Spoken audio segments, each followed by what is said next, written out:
अनु pregnant है। जी हाँ, आपने बिल्कुल सही सुना। सीरियल तुमसे तुम तक में अब एक ऐसा धमाकेदार ट्विस्ट आने वाला है जो पूरी कहानी को ही पलट कर रख देगा।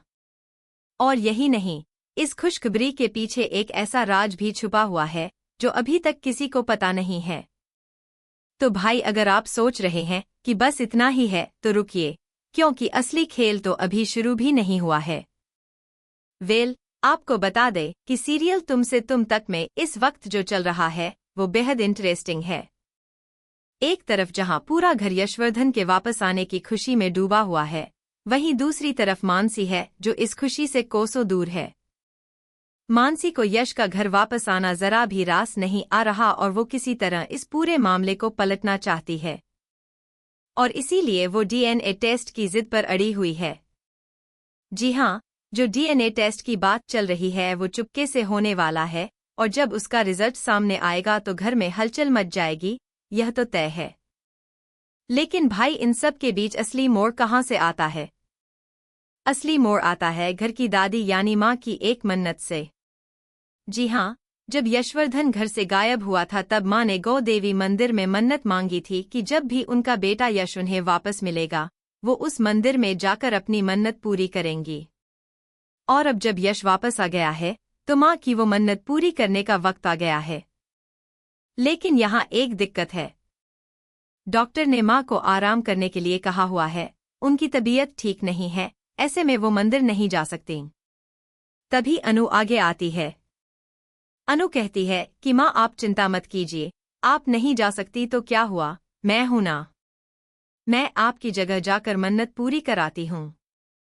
और जिसके बाद अनु जाकर आर्य से बात करती है और कहती है कि हम दोनों को गौ माता के मंदिर जाना होगा माँ की मन्नत पूरी करने के लिए। जब आर्य यह बात सुनता है तो उसके चेहरे का रंग ही उड़ जाता है। वो अंदर से शॉक्ड हो जाता है और परेशान भी, क्योंकि वो मंदिर वही जगह है, वो वही मंदिर है जहां पर पहली बार आर्य की मुलाकात राजनंदिनी से हुई थी। वो जगह जो उसकी जिंदगी की सबसे बड़ी गलती की गवाह है। वो जगह जहां से एक ऐसी कहानी शुरू हुई थी जिसे आर्य ने आज तक किसी से नहीं बताया। आखिर यह हो क्या रहा है? आखिर वो सारी कड़ियां एक एक करके क्यों खुलती जा रही हैं?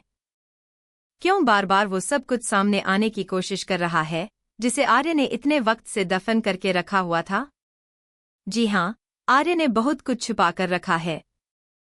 राजनंदिनी की मौत का राज, उनसे जुड़े सारे कांड, वो सारे राज जो आर्य ने कभी किसी को नहीं बताए, आज तक किसी को पता भी नहीं चलने दिया। यहाँ तक कि घर में ज्यादातर लोगों को तो राजनंदिनी के बारे में ठीक से पता तक नहीं है। और आर्य यही चाहता भी है कि यह सब हमेशा छुपा रहे, कभी सामने न आए। लेकिन भाई, किस्मत को कुछ और ही मंजूर है। और यही तो इस सीरियल की सबसे बड़ी खूबसूरती है। तो अब होता क्या है जब अनु और आर्य उस मंदिर में पहुंचते हैं? जैसे ही वो दोनों उस मंदिर में कदम रखते हैं, अनु को कुछ अजीब सा महसूस होने लगता है। उसे बार बार वही लेडी नजर आने लगती है, वही चेहरा जो उसे पहले भी दिख चुका है, जो उसे बार बार परेशान करता आया है। अनु की हालत बिगड़ने लगती है, वो घबरा जाती है और फिर वही मंदिर में बेहोश होकर गिर जाती है। जी हाँ, मंदिर में ही अनु बेहोश होकर गिर पड़ती है और आर्य के पैरों तले जमीन खिसक जाती है। जिसके बाद अनु को घर लाया जाता है और डॉक्टर को बुलाया जाता है। डॉक्टर आकर अनु की जांच करते हैं और जो बात सामने आती है वो पूरे घर को हिलाकर रख देती है। डॉक्टर बताते हैं कि अनु प्रेग्नेंट है। जी हाँ, अनु मां बनने वाली है। और जैसे ही यह खबर घर में फैलती है, पूरे घर में खुशी की लहर दौड़ जाती है। हर कोई खुश हो जाता है, हर कोई झूम उठता है। लेकिन भाई, एक सवाल यहाँ पर बहुत जरूरी है। क्या इस खुशी के पीछे सिर्फ खुशी है, या इस खुशखबरी के साथ एक ऐसा राज भी आने वाला है जो सब कुछ बदल देगा? क्या अनु की प्रेगनेंसी सिर्फ एक खुशखबरी है, या यह उस पूरी कहानी की शुरुआत है जो अभी तक छुपी हुई थी? तो भैया बने रहिए, क्योंकि आगे जो होने वाला है वो आपने सोचा भी नहीं होगा।